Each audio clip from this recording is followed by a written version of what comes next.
ما شاء الله لا حول ولا قوة إلا بالله العلي العظيم. حسبنا الله نعم الوكيل ونعم المولى ونعم النصير. رب اشرح لي صدري ويسر لي أمري واحلل عقدة من لساني ويفقهوا قولي.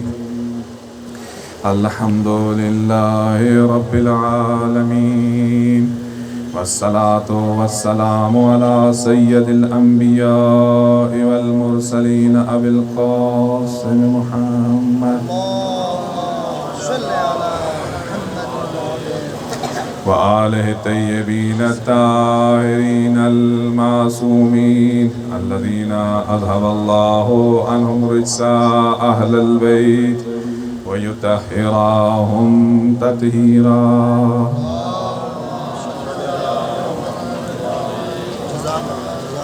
جب میں اپنے زمانے کا لقب خاص جو ہے ذکر کروں، آپ تمام مومنین سے یہ گزارش ہے کہ اپنی اپنی جگہ سے کھڑے ہو کے 3 دفعہ قبلہ رخ ہو کے ہدیہ صلوات جو ہے اپنے زمانے کے امام کی بارگاہ میں اپنے دل کی گہرائیوں سے پیش فرمائیں.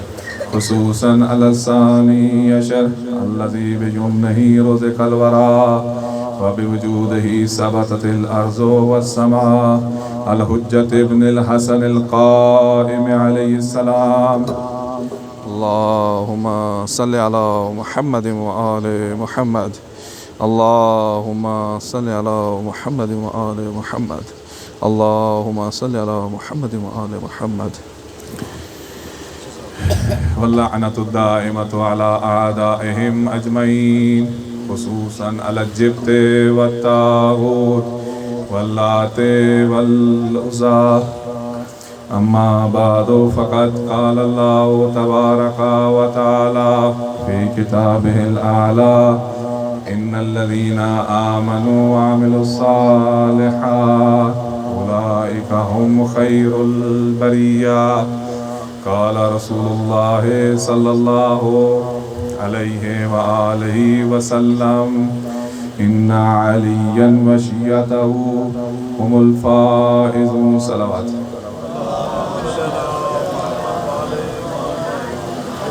خداوند کریم کا سب سے پہلے تو شکر ہے کہ خداوند کریم نے بندہ حکیم کو اس فرش عزا پہ مولا امام حسین علیہ السلام کی عزاداری کو برپا کرنے اور ان کے پڑھنے والوں میں سے قرار دیا ہے، اور خداوند کریم نے آپ کو امام حسین علیہ السلام کی مجلس کو، عزا کو، ان کے مصائب اور فضائل کو سننے والوں میں سے قرار دیا ہے. جہاں پہ جتنے بھی سادات و مومنین تشریف فرما ہیں، کوئی بھی ایسا نہیں ہے کہ جو ایک دوسرے کو نہ جانتا ہو. پڑھنے والوں کو بھی آپ لوگ جانتے ہیں اور ہم پڑھنے والے آپ سامعین کو بھی جانتے ہیں. اور یہ مجلس عزا اس علاقے میں خصوصاً پہاڑ کی اس طرف جو ہے کچھ عرصے سے یا کچھ سالوں سے جو ہے وہ شروع ہوئی ہے. اس سے پہلے جو پہاڑ کی اس طرف ہوا کرتی تھی، اور ابھی بھی پہاڑ کے اس طرف اور اس طرف کے دونوں طرف کے مومنین مل کے جو ہے یہ مجلس عزا منعقد کرتے ہیں. حدیث کے ساتھ پڑھنے والے ہمارے سید بزرگوار جناب زید الحسن صاحب بندہ ہے کہ میرے بعد میرے بھائی تحسین شاہ صاحب تشریف لائیں گے. مصائب اور فضائل آل محمد علیہ السلام جو ہیں وہ بیان فرمائیں گے. صلوات محمد علیہ. آپ کو زیادہ زحمت نہیں دینی، بس مختصر سے وقت میں بندہ حکیم نے اپنی حاضری جو تھی یہاں ممبر حسین پر لگانی تھی، تاکہ پڑھنے والوں میں بندہ حکیم کا نام بھی امام حسین علیہ السلام کے سامنے، مولا عباس علیہ السلام کے حضور میں بندہ حکیم کا نام بھی ان کے سامنے پیش ہو جائے. قرآن مجید کی ایک مختصر سی آیہ مبارکہ جو ہے آپ کے سامنے تلاوت کرنے کا شرف حاصل ہوا، جس میں خلاق عالم نے یہ ارشاد فرمایا کہ بے شک وہ لوگ کہ جو اہل ایمان ہیں. صلوات محمد. یہ ایکو کی آواز وہاں سے گونجنی نہیں چاہیے، بیس دے صرف. صلوات محمد علیہ. ایکو کام کریں، بیس زیادہ دیں. ان الذین آمنوا وعملوا الصالحات، کہ وہ لوگ کہ جو اہل ایمان ہیں اور عمل صالح کو انجام دیتے ہیں، اولئک ہم الخیر البریہ، یہ لوگ کائنات کی سب سے برتر مخلوق ہیں۔ جو اہل ایمان ہیں اور عمل صالح کو انجام دیتے ہیں، دو صفتیں قرآن نے ذکر کی ہیں، ایک ایمان کی اور دوسری عمل صالح کی۔ اگر ایمان کو دیکھنا ہو تو علی کل ایمان ہے، اگر عمل صالح کو دیکھنا ہو تو رسول اللہ فرماتے ہیں ضربت علی یوم الخندق افضل من عبادت الثقلین، کہ امیر المومنین علیہ السلام کی ایک ضربت عمرو بن واد کو جو ماری، ایک ضربت یہ ثقلین کی عبادت سے افضل ہے۔ اولئک هم الخیر البریہ، یہ اللہ تعالیٰ کی سب سے برتر مخلوق ہیں۔ رسول اللہ صلی اللہ علیہ وآلہ وسلم کے زمانے میں اصحاب کرام جب تشریف فرما ہوتے تھے، رسول تشریف فرما ہوتے تھے، اصحاب کی محفل لگتی تھی، بزم رسول اللہ ہوتی تھی، مجلس رسول اللہ ہوتی تھی، تو امیر المومنین جب تشریف لاتے تھے تو اشارہ کر کے فرماتے تھے ہوا ہم الخیر البریہ، یہ اور ان کے جو شیعہ ہیں یہ سب سے برتر مخلوق ہیں۔ یا علی انت و شیعتک ہم الفائزون، اے علی آپ اور آپ کی شیعہ جو ہیں وہی کامیاب اور نجات یافتہ ہیں۔ مجلس عزا جہاں پہ بھی امام حسین علیہ السلام کی مجلس عزا ہو، اہل بیت علیہ السلام کا ذکر ہوتا ہے، فرشتے جو ہیں آسمان سے نازل ہوتے ہیں، آسمان سے فرشتے نازل ہوتے ہیں، اور جہاں پر بھی فضائل اہل بیت علیہ السلام، مصائب اہل بیت علیہ السلام کا ذکر ہوتا ہے تو آسمان سے فرشتے بھی نازل ہوتے ہیں۔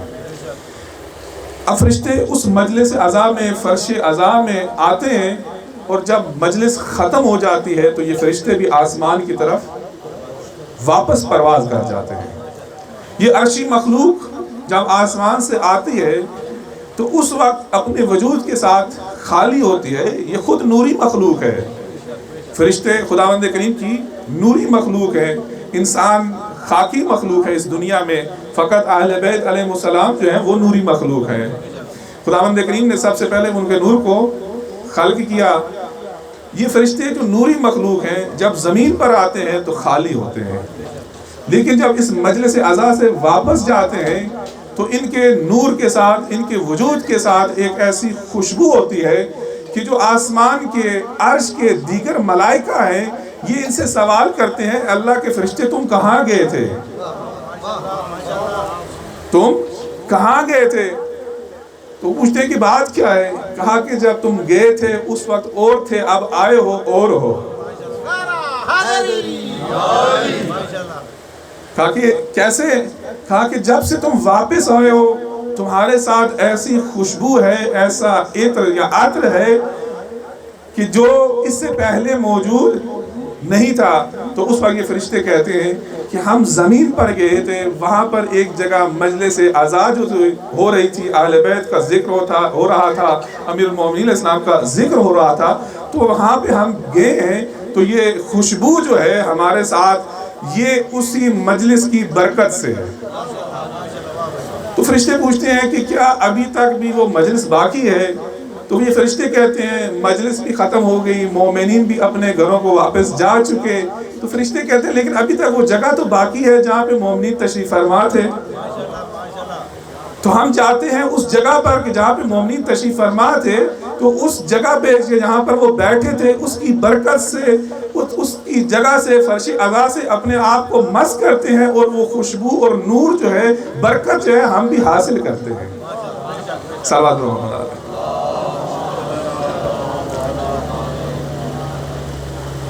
ایک شخص امام باقر علیہ السلام کی خدمت میں حاضر ہوا،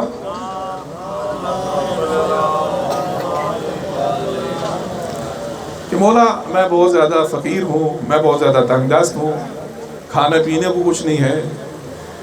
ہمارے پنجابی میں کہتے ہیں برے حال تے بانکے تیاڑے۔ یہ ایسی صورتحال اس نے بیان کی تو مولا نے اس کی طرف دیکھا، دیکھ کے ارشاد فرمایا دیکھو ہمارے ماننے والوں کو یہ باتیں زیب نہیں دیتی، ہمارے ماننے والوں کو یہ بات زیب نہیں دیتی کہ ہمارے ماننے والا کو یہ کہ مولا میں فقیر ہوں، میں غریب ہوں، لاچار ہوں، بے بس ہوں۔ ہمارے ماننے والوں کو یہ باتیں زیب نہیں دیتی۔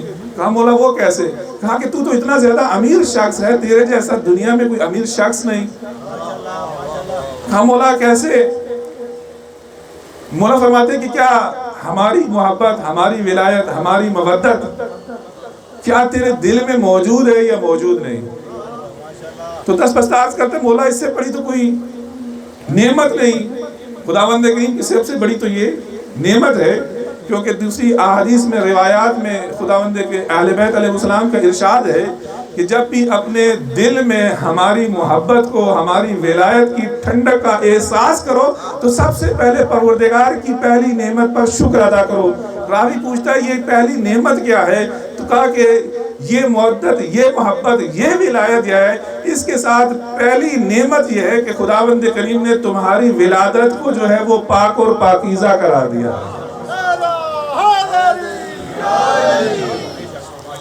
حبنا لکل شیء اساس، ہر چیز کی ایک بنیاد ہے، اور محبت اہل بیت ہر چیز کی بنیاد ہے۔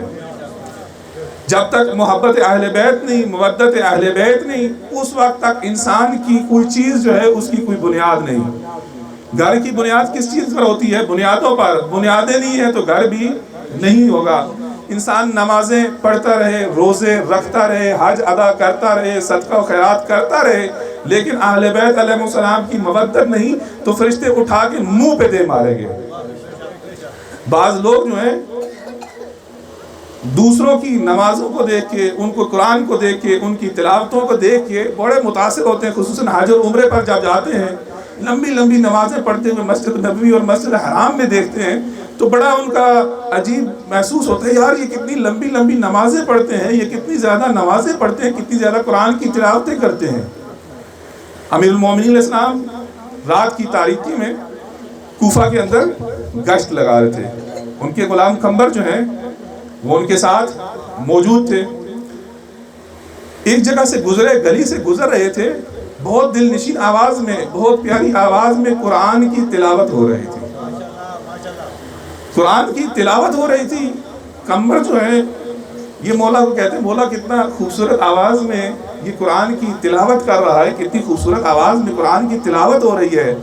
مولا فرماتے ہیں ربا قارئ القرآن والقرآن یلعنہم، کتنے ایسے لوگ ہیں وہ تو قرآن کی تلاوت کرتے ہیں لیکن قرآن تو ان پر لعنت کرتا ہے۔ لہذا کبھی کسی کے قرآن سے، کسی کی نمازوں سے، کسی کی مساجد سے، کسی کی صدقہ و خیرات سے، کسی کی چیریٹی کاموں سے متاثر نہ ہو۔ خداوند کریم کی سب سے بڑی نعمت جو ہے یہ ولایت اہل بیت ہے، محبت اہل بیت ہے۔ اگر محبت اہل بیت نہیں تو انسان بھی نہیں۔ امام زین العابدین علیہ السلام کے زمانے میں صلوات محمد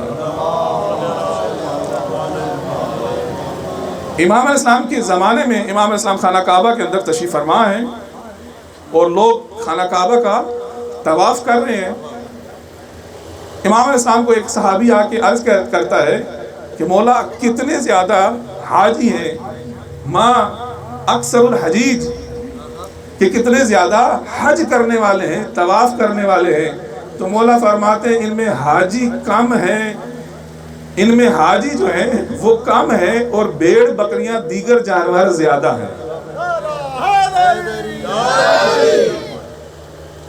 مولا سے دس بستہ عرض کرتا ہے کہ مولا کیسے؟ تو مولا نے کہا کہ مولا نے چشم بصارت جو ہے، چشم بصیرت جو ہے اس کی کھول دی، اس کی آنکھوں کا جو پردہ تھا مولا نے اس کی آنکھوں سے وہ پردہ ہٹایا، جو انسان کا حقیقت ہے، انسان کا باطن ہے، اس کو اس کے سامنے برملا کر دیا۔ کہا کہ اب ذرا دیکھو، اب دیکھا کہ خانہ کعبہ کے درمیان جو طواف کرنے والے کوئی کتا ہے، کوئی بلہ ہے، کوئی بندر ہے، کوئی سور ہے، کوئی اکا دکا بھیڑ میں جو شخص ہے وہ کیا ہے؟ انسان جو ہے وہ طواف کر رہا ہے۔ تو لہذا کبھی بھی ان چیزوں سے متاثر نہ ہو۔ امام علیہ السلام فرماتے ہیں کہ جب ہمارے ماننے والا، اہل بیت کے ماننے والا، جب شخص اذان اور اقامت کہہ کے نماز پڑھتا ہے تو مشرق سے مغرب تک، کہاں پہ مشرق ہے اور کہاں پر مغرب ہے آج تک سائنسدان بھی جو ہے اس کے فاصلے کو ماپ نہیں سکے۔ اتنی بڑی بڑی ٹیکنالوجی اور سائنس اور ٹیلیسکوپوں کے ساتھ بھی مشرق اور مغرب کا فاصلہ جو ہے ماپا نہیں جا سکا ہے۔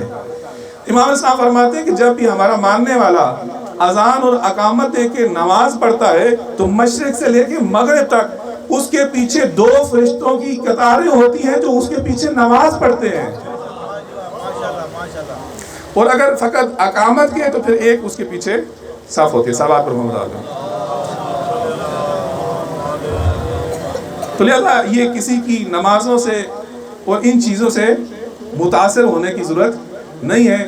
تو وہ قرآن کی تلاوت کر رہا تھا تو مولا نے کہا ربا قارئ القرآن، کہ بہت سارے ایسے لوگ ہیں کہ جو قرآن کی تلاوت کرتے ہیں اور قرآن ان پر لعنت کرتا ہے. جنگ صفین میں امیر المومنین علیہ السلام نے قمبر کو بلایا، کہا قمبر ذرا ادھر آنا. مولا نے ایک سر کو ٹھوکر سے ہلایا، کہا کہ اس سر کو پہچاننا. تو کہتے ہیں مولا یہ وہی شخص تھا جو رات کی تاریکی میں جس کے ہم قرآن کی تلاوت سنا کرتے تھے. صلوات محمد علیہ. امام علیہ السلام کو یہ عرض کرتا ہے کہ مولا آپ کیا فرمانا چاہتے ہیں؟ 10 بستہ عرض کی، کہا کہ ہماری ولایت اور ہماری محبت کیا تیرے دل میں موجود ہے؟ کہتے ہیں مولا اس سے بڑی تو کوئی نعمت نہیں. کہا کہ اگر تجھے کچھ پیسہ دے دیا جائے، تجھے کچھ دولت دے دی جائے، مثال کے طور پہ آج کی میں مثال دیتا ہوں، اگر تمہیں 10 لاکھ روپیہ دے دیا جائے تو کیا تم ہماری محبت کو، ہماری ولایت کو چھوڑ دو گے؟ کہا مولا نہیں. کہا کہ میں آپ کے اپنے زمانے کے حساب سے بات کر رہا ہوں. تو وہ کہتے ہیں مولا اس کو کہ اگر تجھے 1 کروڑ روپیہ دے دیا جائے اور کہا جائے کہ تو محبت کو، ولایت کو چھوڑ دے تو کیا تجھے چھوڑ دے گا؟ کہا کہ مولا نہیں. کہا کہ اگر تجھے 1 ارب روپیہ دے دیا جائے؟ کہا نہیں. کہا کہ اگر تجھے زمین و آسمان کے خزانے دے دیے جائیں؟ تو کہتے ہیں مولا کو 10 بستہ عرض کرتا ہے کہ مولا اگر مجھے زمین و آسمان کے سارے خزانے بھی دے دیے جائیں اور مجھ سے یہ کہا جائے کہ میں آپ کی محبت کو، ولایت کو، مودت کو یہ اپنے دل سے نکال دوں، تو مولا پھر بھی میں اس کو نہیں نکال سکتا. میں دولت کے تمام خزانے جو ہیں کہ بدلے میں اس کو بیچنے کے لیے تیار نہیں. تو مولا فرماتے ہیں اب بتا تجھ سے زیادہ امیر شخص ہے؟ نعرہ تکبیر، نعرہ رسالت، نعرہ ولایت، علی ولی اللہ، نعرہ حیدری، نعرہ صلوات. انسان کی سب سے بڑی کوشش، سب سے بڑی خواہش یہ ہے کہ انسان صراط مستقیم پر اور راہ ہدایت اور راہ سعادت پر رہے. لہذا انسان روزانہ جو ہے 5 دفعہ نماز، کم از کم جو ہے انسان 5 دفعہ نماز پڑھتا ہے. تو نماز کا انسان آغاز کرتا ہے سورہ الحمد سے. اب پھر باتوں سے بات نکل آ رہی ہے. امام علیہ السلام فرماتے ہیں قرآن کی سب سے بڑی اعظم و آیت، قرآن کی سب سے بڑی آیت جو ہے اس کو بھی یہ لوگ کھا گئے. لہذا سب سے پہلے تکبیرۃ الاحرام انسان نیت کرتا ہے کہ 2 رکعت نماز فجر پڑھتا ہوں واجب قربتاً الی اللہ. الا اللہ لوگ پڑھتے ہیں وہ غلط ہے. الی اللہ یعنی اللہ تعالیٰ کے لیے. اس کے بعد انسان تکبیرۃ الاحرام کہتا ہے اور اس کے بعد بسم اللہ پڑھتا ہے. اب یہاں پر ہر بات کے اندر فضائل ہیں لیکن میں چھوڑے جا رہا ہوں، انشاءاللہ پھر کبھی فرصت ملی تو. انسان سورہ الحمد کو پڑھتا ہے ہر نماز میں 2 دفعہ، پہلی رکعت میں بھی، دوسری رکعت میں بھی. ٹوٹل 5 نمازیں کم از کم ہیں. تو انسان کم از کم 10 دفعہ سورہ الحمد کی روزانہ تلاوت کرتا ہے. بسم اللہ الرحمن الرحیم الحمدللہ رب العالمین کہ تمام تعریفیں جو ہیں وہ اس ذات پروردگار کے لیے ہیں کہ جو عالمین کا رب ہے. الرحمن الرحیم کہ جو رحمان بھی ہے، رحیم بھی ہے، مالک یوم الدین بھی ہے. انسان کسی کو مانتا ہے، کسی کے پیچھے چلتا ہے، کسی کی پرستش کرتا ہے، کسی کا مرید بنتا ہے، کسی کا عقیدت مند بنتا ہے، کسی کا پیروکار بنتا ہے. تو 3 کم از کم ایسی صفات میں سے کوئی ایک صفت ہوتی ہے کہ انسان کسی کو مانتا ہے یا کسی کا عقیدت مند ہوتا ہے یا کسی کی عبادت کرتا ہے، پرستش کرتا ہے. یا تو انسان کو لالچ ہوتا ہے کہ لالچ کی وجہ سے انسان کمال کی وجہ سے کسی کو مانتا ہے، کسی کے پیچھے چلتا ہے، کسی کی عبادت کرتا ہے، پرستش کرتا ہے. یا پھر انسان کو لالچ ہوتا ہے. اور تیسری چیز ہوتی ہے یا انسان کو ڈر ہوتا ہے. گھبرا تو نہیں گئے کہ انسان 3 وجہ سے کسی کے ساتھ کسی کو مانتا ہے یا عقیدت رکھتا ہے یا عبادت کرتا ہے. یا تو انسان کمالات کی وجہ سے، یا لالچ کی وجہ سے، اور تیسرا ڈر کی وجہ سے۔ تو ذات پروردگار یہ کہتی ہے کہ اگر تو نے کمال دیکھنا ہے تو میں رب العالمین ہوں، تو میں تمام عالمین کا رب ہوں، اور اگر تجھے لالچ ہے میں رحمان بھی ہوں، رحیم بھی ہوں، اور اگر ڈرنے کی بات ہے تو مجھ سے ڈر، میں مالک یوم الدین بھی ہوں۔ اب جب معرفت کا یہ سفر تھوڑا تھوڑا طے ہوتا ہے، اس مقام پر جب انسان معرفت کے مقام پہ پہنچتا ہے، تو اب ذات پروردگار کہتی ہے کہ تو معرفت کی اس جگہ پہ آ گیا ہے کہ پہلے تو غائب کے صیغے استعمال کر کے، غائب کے جملے استعمال کر کے تو مجھ سے کلام کر رہا تھا کہ میرا پروردگار وہ ہے کہ جو عالمین کا رب ہے، جو رحمان بھی ہے، رحیم بھی ہے، لیکن اب تو اس مقام پہ آ گیا ہے، آمنے سامنے مجھ سے کلام کر، اب مجھ سے آمنے سامنے کلام کر۔ ایاکا نعبد و ایاکا نستعین، اے پروردگار میں فقط تیری ہی عبادت کرتا ہوں اور تجھ سے ہی مدد مانگتا ہوں۔ جب آمنے سامنے بھی آ گیا تو اب کہا کہ تو اس مقام پہ پہنچ چکا ہے کہ میری صفات بھی تجھے پتہ چل گئی، میرے کمالات بھی تجھے پتہ چل گئے، میری معرفت بھی تو نے حاصل کر لی، اب تو مانگ، تو کیا مانگتا ہے، تو مانگ مجھ سے، تو کیا مانگتا ہے۔ میں پروردگار رب العالمین بھی ہوں، رحمان بھی ہوں، رحیم بھی ہوں، مالک یوم الدین بھی ہوں، تو نے جو مانگنا ہے مجھ سے مانگ۔ اب ذات پروردگار کو معلوم تھا یہ انسان ہے، کم ظرف ہے، کم علم ہے، اس کا ظرف چھوٹا ہے، جو مانگے گا اپنی ظرفیت کے مطابق مانگے گا۔ تو ذات پروردگار نے کہا کہ تجھے مانگنے کا ڈھنگ بھی نہیں آتا، میں تجھے مانگنے کا ڈھنگ بھی بتاتا ہوں۔ کوئی شخص تھا فقیر، اس سے پوچھا دو اور دو، اس نے کہا 4 روٹیاں۔ اب انسان کا جتنا ظرف ہے وہ اس کے مطابق ہی مانگتا ہے، لہذا فقیر سے پوچھا 2 اور 2، اس نے کہا 4 روٹیاں۔ یہ فقیر کی بات ہے، لیکن دنیا کا ہر شخص جو ہے اس کے 2 اور 2 اپنے ہی ہوتے ہیں۔ کسی سیاستدان کے پاس چلے جائیں، وہ کہ 2 اور 2، وہ کہے گا 4 ووٹیں۔ کسی ملا صاحب کے پاس چلے جائیں، 2 اور 2، وہ کہے گا 4 حلوے کی پلیٹیں۔ ٹھیک ہے، ہر معاشرے کا انسان جو ہے اپنی ضرورت کے مطابق اس کے 2 اور 2 ہوتے ہیں۔ تو انسان کا ظرف جو ہے وہ چھوٹا ہے، لہذا پروردگار نے کہا کہ میں تجھے تعلیم بھی دیتا ہوں، تو نے اگر مانگنا ہے تو میں تجھے مانگنے کا ڈھنگ بھی بتاتا ہوں۔ اہدنا الصراط المستقیم، کہ تو نے اگر مجھ سے مانگنا ہے تو صراط مستقیم کو مانگ۔ امام صادق علیہ السلام ارشاد فرماتے ہیں ہم صراط مستقیم ہیں، یعنی ذات پروردگار نے یہ کہا ہے اے بندہ تو نے اگر مجھ سے مانگنا بھی ہے تو مجھ سے علی ابن ابی طالب کی ذات کو مانگ۔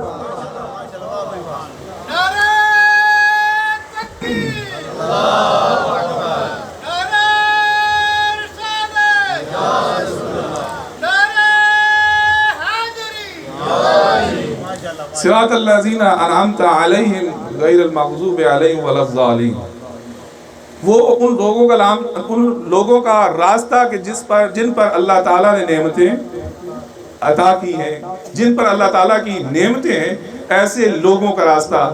تو اب عرض کیا تھا کہ سب سے پہلے انسان کو جو نعمت حاصل ہوتی ہے وہ سب سے پہلے انسان کی پاک و پاکیزہ ولادت ہے۔ تو جن کے وسیلے سے انسان کو پاک و پاکیزہ ولادت حاصل ہوتی ہے، ان سے بھی زیادہ کوئی نعمتوں والا ہو سکتا ہے؟ مولا فرماتے ہیں خداوند کریم ہمارے وسیلے سے، ہماری برکت سے ذات پروردگار جو ہے بارشیں برساتا ہے، ہمارے وسیلے سے ذات پروردگار جو ہے وہ ہریالی اور سبزہ جو ہے وہ اگاتا ہے، ہمارے وسیلے سے انسانوں کو جو ہے وہ فیض ملتا ہے، ہماری برکت سے، ہمارے وسیلے سے جو انسان ہیں ان کو تمام خیر و برکات جو ہے وہ حاصل ہوتی ہیں۔ آسمان کی نعمتیں وہ بھی ہمارے وسیلے سے ہیں، زمین کی نعمتیں وہ بھی ہمارے وسیلے سے ہیں۔ غیر المغضوب علیہم ولا الضالین، لیکن پروردگارہ وہ ایسے لوگوں کا راستہ نہ ہو کہ جن پر تیرا غضب بھی ہے اور جو ظالین بھی ہیں۔ ظالین وہ لوگ ہیں کہ جو صراط مستقیم سے ہٹے ہوئے ہیں۔ اب آخری بات عرض کر کے آپ کی ذہنتوں کو تمام کرنا ہے، ورنہ یہاں پر بھی ایک بات کے اندر بات نکلتی جائے گی، اور آپ سننے والی ماشاءاللہ بہت اچھی ہے اور مجھے پڑھنے میں کوئی مسئلہ نہیں ہے۔ صراط الذین انعمت علیہم غیر المغضوب علیہم ولا الضالین، پروردگار وہ ایسے لوگوں کا راستہ نہیں ہونا چاہیے کہ جن کے اوپر تیرا غضب ہے۔ اب چلے جائیں ڈھونڈتے رہیں کہ کس کے اوپر خداوند کریم کا غضب ہے اور کس کے اوپر غضب نہیں، تو ذات پروردگار نے رسول اللہ صلی اللہ علیہ وآلہ وسلم نے ایک معیار بتا دیا، ان اللہ یغضب لغضب فاطمہ و یرضی لرضائها، کہ خداوند کریم کی ذات غضبناک ہوتی ہے فاطمہ کے غضب سے، خداوند کریم کی ذات راضی ہوتی ہے فاطمہ کی رضایت سے۔ لہذا دیکھو کہ کس سے فاطمہ راضی ہے، کس سے ناراض ہے۔ جس سے راضی ہے وہ صراط مستقیم پر ہے، جس سے ناراض ہے غیر المغضوب علیہم ولا الضالین ہے۔ نعرہ حیدری! امام زین العابدین علیہ السلام کے پاس مدینہ میں منہال آئے۔ یہ ان دنوں کی بات ہے کہ جب کوفہ میں مختار کی حکومت تھی، مختار قاتلین امام حسین سے چن چن کر بدلہ لے رہے تھے، اور اہل بیت علیہ السلام کے اوپر مصائب ڈالنے والوں پر، ان کے قاتلین سے وہ بدلہ لے رہے تھے۔ منہال امام علیہ السلام کی خدمت میں حاضر ہوا اور کہا، مولا کوفہ میں مختار کی حکومت ہے اور آپ کے بابا کے قاتلوں کو، آپ کے اصحاب کے قاتلوں کو مختار جو ہے ان کے قاتل کا ان سے بدلہ لے رہا ہے۔ تو مولا نے صرف اتنا اس سے پوچھا، منہال کیا ابھی حرملہ بھی زندہ ہے؟ کہ ابھی حرملہ ابھی بھی زندہ ہے؟ امام زین العابدین علیہ السلام نے قاتل علی اکبر کا نہیں پوچھا، قاتل عباس کا نہیں پوچھا، قاتل قاسم کا نہیں پوچھا، مولا نے پوچھا کہ منہال کیا حرملہ زندہ ہے؟ مولا کے دل میں ابھی بھی جو ایک گہرا دکھ اور صدمہ تھا وہ علی اصغر کی شہادت کا ہے۔ امام صادق علیہ السلام کا زمانہ جو ہے بہت بعد میں 148 ہجری میں امام صادق علیہ السلام اس دنیا سے رخصت ہوئے ہیں۔ محرم کے ایام تھے، امام صادق علیہ السلام کے گھر میں مجلس عزا منعقد تھی، مصائب خان مصائب پڑھ رہا تھا کہ پردے کے پیچھے سے ایک کنیز آئی اور ایک شیرخوار بچہ امام علیہ السلام کی دست مبارک پر اس نے رکھ دیا۔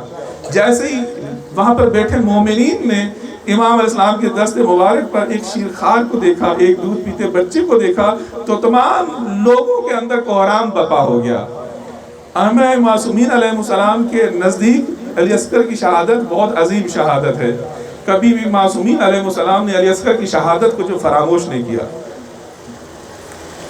امام حسین علیہ السلام کے ساتھ جتنے بھی لوگ شہید ہوئے وہ لوگ اپنے پاؤں سے چل کر جو ہے وہ مقتل کی طرف گئے ہیں۔ قاسم اگرچہ سن چھوٹا تھا لیکن قاسم کو اٹھا کے مولا نے سوار کیا۔ علی اکبر خود گھوڑے پہ سوار ہو کے گئے، مولا عباس خود سوار ہو کے گئے، تمام شہداء کربلا جو ہیں وہ اپنے قدموں سے چل کر گئے، لیکن یہ اتنا ننھا شہید ہے، اتنا کم سن شہید ہے، مولا اٹھا کے مقتل میں گئے ہیں۔ مولا نے استغاثہ کو بیان کیا، حل من ناصر ینصرنا، کیا کوئی ہے مجھ غریب کی مدد کرنے والا؟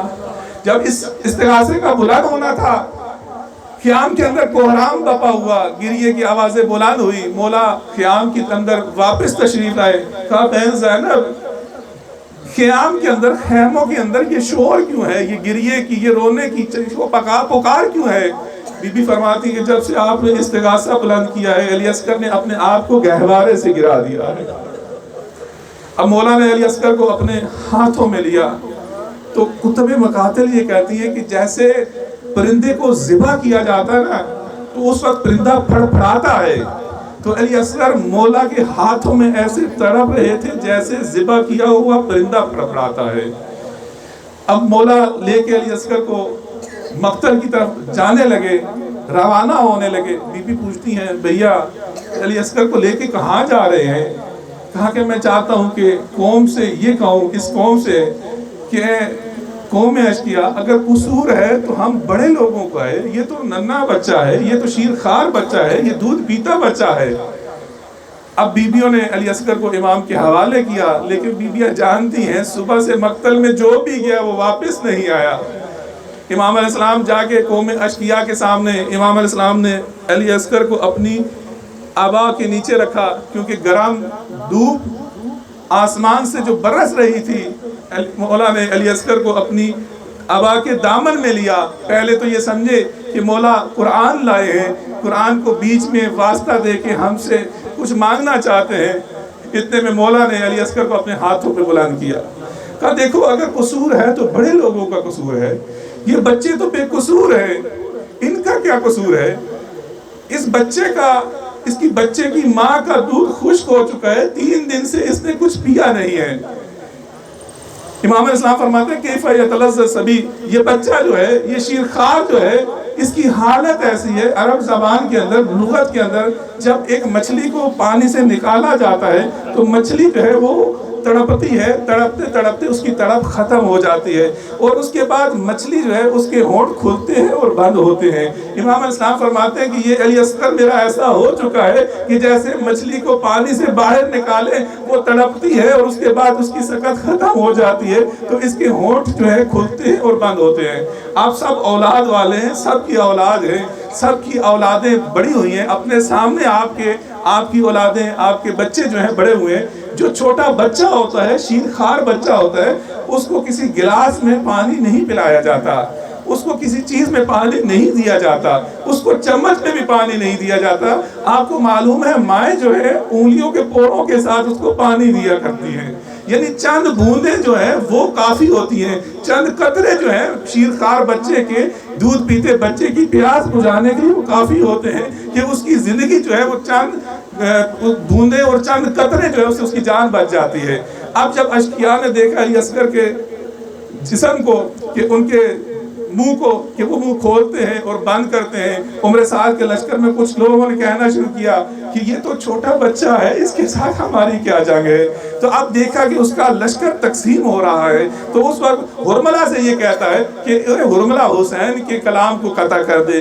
ہرملہ کہتے ہیں میں نے کربلا میں 3 تیر جو ہے وہ ایسے مارے ہیں کہ جب مختار کے سامنے ہرملہ کو پیش کیا گیا، اے ہرملہ بیان کر کہ تو نے کربلا میں کیا کیا ظلم کیا ہے، تو اس وقت ہرملہ کہتا ہے کہ میں نے کربلا میں 3 تیر ایسے مارے ہیں کہ جن کا مصائب اور مصیبت بہت عظیم ہے۔ کہا کہ پہلا تیر جو ہے میں نے جب مولا عباس جو ہے وہ مشکیزہ لا رہے تھے تو میں نے ان کے مشکیزے میں تیر مارا، اس تیر کا لگنا تھا کہ وہ مشکیزے سے پانی بہنا شروع ہوا۔ کہا کہ دوسرا تیر، ایک تیر میں نے اس وقت مارا جب فرزند زہرا زین ذوالجناح پر موجود تھے، ان کے پیشانی پہ کسی نے پتھر مارا، انہوں نے اپنا ہاتھ اپنی پیشانی پہ رکھا تو میں نے تیر چلایا، وہ تیر جو تھا امام کی پیشانی میں پیوست ہو گیا۔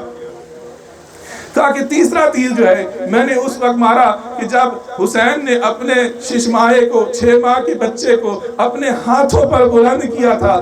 اب ہرملہ کہتا ہے کہ جب میں نے تیر کمان کو اٹھایا تو اس کے میرے ہاتھ کانپ رہے تھے۔ عمر سعد یہ کہتا ہے کہ اے ہرملہ تو عرب کا بہت بڑا تیر انداز ہے، تیرے ہاتھ کانپتے کیوں ہیں؟ تو ہرملہ یہ کہتا ہے کہ دیکھ ظالم پہ جب تیر کمان کو اٹھاتا ہوں، تیر کو چلے میں چلاتا ہوں اور میں جب نشانہ لینے لگتا ہوں تو سامنے میں خیام کی طرف دیکھتا ہوں تو وہاں پہ مجھے ایک نقاب پوش بی بی نظر آتی ہے، گویا یہ چاہتی ہے کہ اے ہرملہ اپنے تیر کو بھی دیکھ، میرے 6 ماہ علی اصغر کو بھی دیکھ۔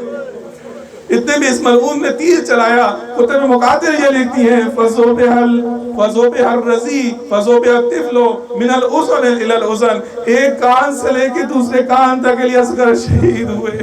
اب مولا نے علی اصغر کو اٹھایا، خیام کی طرف آگے بڑھتے ہیں، پھر پیچھے ہٹتے ہیں، آگے سوچتے ہیں کہ میں علی اصغر کو تو پانی پلانے لے کے آیا تھا، میں کیسے سکینہ کو علی اصغر دکھاؤں گا، میں کیسے ام رواب کی جولی میں علی اصغر کو ڈالوں گا۔ اب مولا خیام کی طرف روانہ ہوئے، خیام میں جا کے علی اصغر کو جب دیا، نہیں معلوم کیسے سکینہ نے علی اصغر کو دیکھا، کیسے رواب نے علی اصغر کو دیکھا۔ یہ واحد شہید تھا کہ جس نے مولا نے خیام کے پیچھے گئے اور جا کے ایک قبر کو کھودا اور علی اصغر کو کربلا کی خاک میں امام علیہ السلام نے دفن کیا۔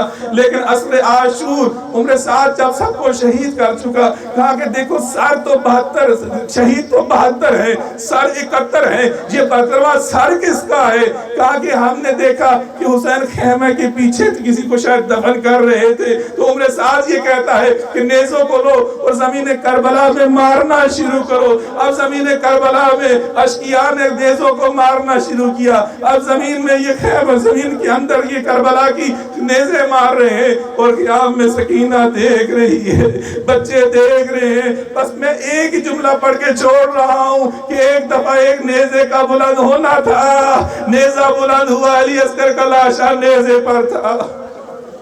سَيَعْلَمُ الَّذِينَ أَيَّ مُنْقَلَبٍ يَنْقَلِبُونَ. ان روتی آنکھوں کے ساتھ 14 دفعہ اپنے زمانے کے امام کے ظہور میں تعجیل کے لیے دعا فرمائیں.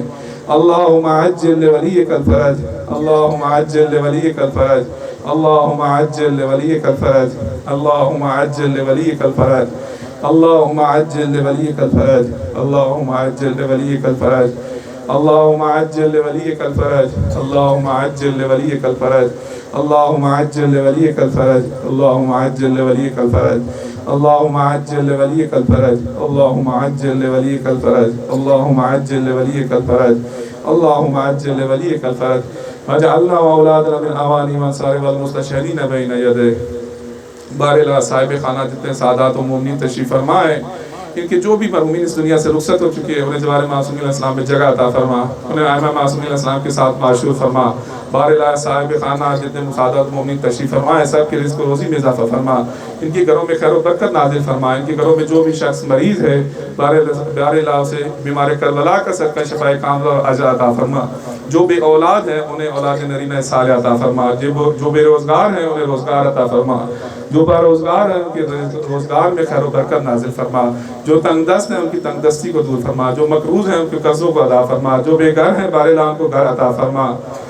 بارہلا جو اسیر ہیں ان کو رہائی عطا فرما. بارہلا ہر سال جتنے بھی یہاں پہ سادات اور مومنین تشریف فرما ہیں سب کو ہر سال مکہ، مدینہ، کربلا، نجف، کاظمین، سامرہ، مشہد، قم کی زیارات کرنے کی توفیق عطا فرما. بارہلا جتنے بھی ہمارے پڑھنے والے ہیں، ہمارے بھائی تحسین صاحب ہیں، زید صاحب ہیں، زید الحسن صاحب ہیں، اور جتنے بھی اس سے علاوہ مخدوم صاحب نے مجلس پڑھی ہے، بارہلا ان سب کی زبانوں میں تاثیر عطا فرما. بارہلا ان کی نیک نامی اور شہرت میں اضافہ فرما، ان کی توفیقات خیر میں اضافہ فرما. بارہلا امام زمانہ اسلام کا ظہور جلد سے جلد فرما. ہمیں اربعین حسینی نجف سے لے کے کربلا پیدل امام حسین السلام کی زیارت کرنے کی توفیق عطا فرما. ربنا آتنا فی الدنیا حسنہ وفی الآخرۃ حسنہ وقنا عذاب النار. صلوات بر محمد.